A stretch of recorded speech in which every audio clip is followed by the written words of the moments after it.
From LinkedIn News, I'm Jessie Hempel, host of the Hello Monday podcast. Start your week with the Hello Monday podcast. We'll navigate career pivots. We'll learn where happiness fits in. Listen to Hello Monday with me, Jessie Hempel, on the LinkedIn Podcast Network or wherever you get your podcasts.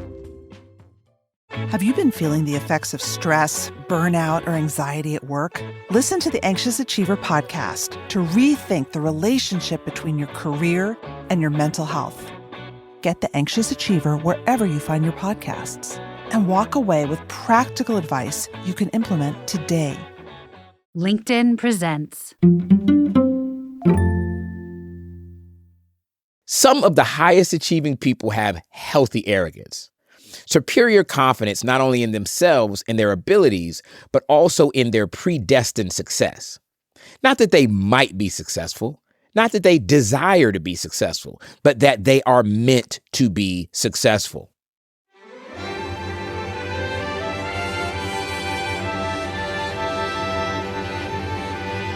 It's Thursday, and I'm Michael Kovnat. Welcome to the Next Big Idea Daily, the show that helps you live smarter, healthier, and brighter.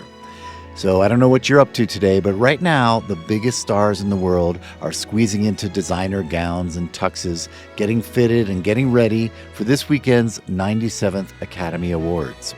But how is it that these men and women have gotten to the top of their professions in position to be honored in front of the whole world? Well, talent helps, and above-average looks don't hurt either. But the real secret might be confidence, the ability to walk into any room, own their presence, and believe in their success before anyone else does. Will Packer is a film and television producer who's had 10 movies open at #1 at the box office. He's a member of the Academy of Motion Picture Arts and Sciences and was selected as the producer of the 94th Academy Awards ceremony, for which he received an Emmy nomination. Will has seen firsthand how the biggest names in the industry harness confidence to turn dreams into reality. And in his new book, he breaks down the art of healthy arrogance and how you can use it to level up your own career and life. Will's going to join us with the big ideas from his book, Who Better Than You? The Art of Healthy Arrogance and Dreaming Big, right after this quick break.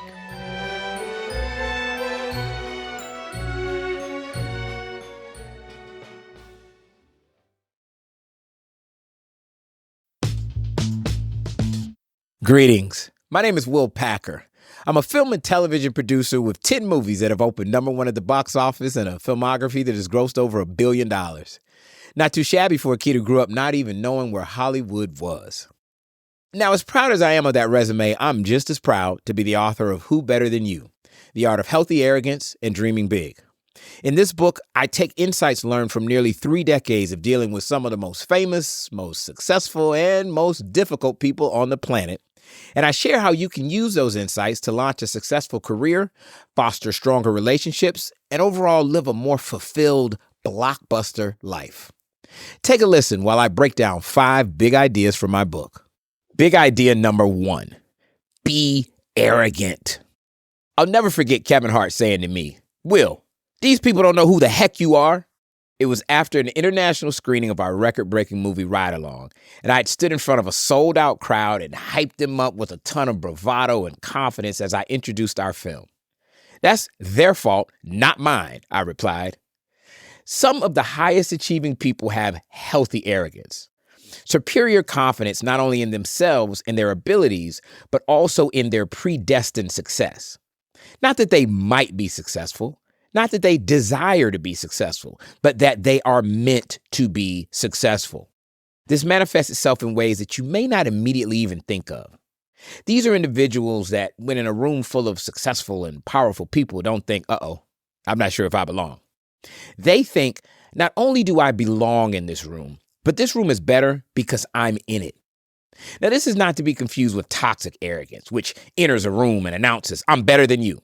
I'm winning because you're losing." Healthy arrogance exhibits the qualities of true leaders who understand that the surest way to a win is by getting others to see the shared value and commonalities in your goals. It's about getting everyone to row together in the same direction. Now, sure, Hollywood is the land of outsized egos and unsubstantiated hubris. But people in all walks of life can learn a lot from the mindset that I've got something major to bring to the table, whether others realize it or not. That kind of purposeful way of thinking has a contagious effect on those around you. My first movie was a tiny student film shot when I was just a junior in undergrad. The film wasn't that great, to be honest, but we went all out and held a black tie premiere on campus in our student auditorium. We invited the heads of every major studio in Hollywood. Now, not one of them showed up, mind you, but that is not the point. Because we took it so serious, it forced those around us to take it seriously too. We got support and resources from students and adults alike that we otherwise wouldn't have. Many of them thought, I'm not sure if this is really a thing, but these student filmmakers are acting like it's a thing, and I don't want to be left out if it is a thing. People are attracted to successful people who they perceive to be flourishing and triumphant. Healthy arrogance can open doors for you because it forces others to not only respect your mentality, but believe in it. Take the thunder out.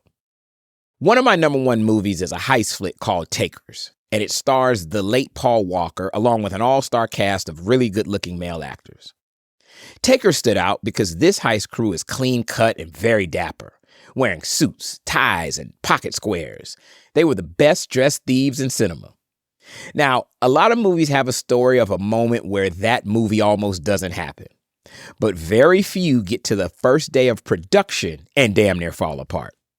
Despite all the conversations between myself and the studio about the look of the film, somehow, inexplicably on day one of shooting, Paul Walker showed up in ripped jeans, a scruffy beard, and a baseball cap.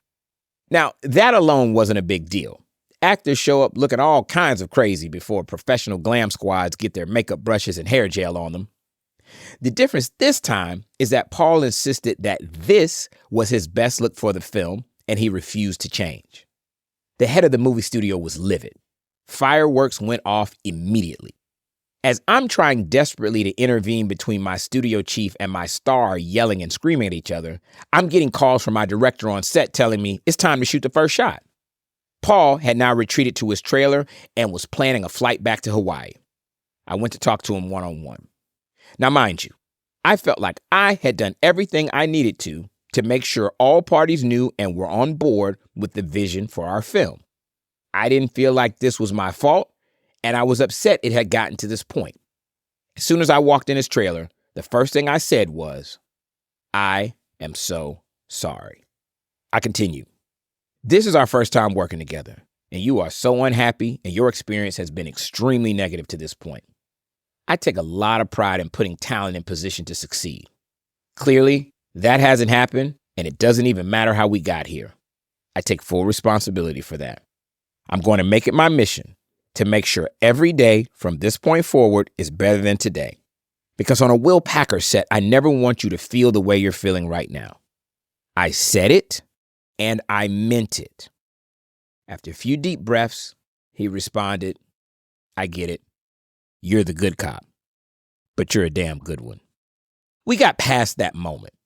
The movie was a success, and Paul and the cast looked great in it. See, my approach not only gave Paul somebody he could tangibly assign fault to who wasn't the exec he was screaming at, it also showed him somebody felt real remorse for him being as upset as he was. In a high-pressure situation, our default can be to fight back, prove you're right and the other person or entity is wrong. Too often we think apologizing, admitting wrong, accepting blame is a sign of weakness. On the contrary, it's a way of actually taking control of a situation so you can move past and focus on what the essential goal is in that moment. Taking the thunder out of a situation can give you all the leverage. Sometimes you have to fabricate momentum. We all know the saying that the first step is the hardest. It's easy to get stuck in a rut trying to just get started with a particular endeavor or undertaking. I remember trying to raise 6 to 7 figures to make my first independent film, and for the life of me, I couldn't come close to that fundraising target. So, instead of a financial goal, I pivoted to a date goal. I said to myself, whatever I'm able to raise in 3 months' time, that will be the budget of the film. I was only able to raise $75,000. So, I went out and shot. a very low budget $75,000 movie. But now I had some momentum. I had something to show people what I had accomplished. Most importantly, I had something to show myself that I could do it. And my next movie had a little bit bigger budget, and the next one a little bigger than that. Sometimes we have to convince ourselves that we are progressing, even if it feels like we aren't. If your first step is climb the mountain and your second step is plant the flag, well, that first step is too momentous. The first step needs to be buy the hiking shoes. The next step, buy the rope. Third step, go drive by the mountain, look at it and formulate a plan. Before you know it, you've actually done a few attainable steps. Sometimes we need to fabricate some momentum to power our own mental propulsion.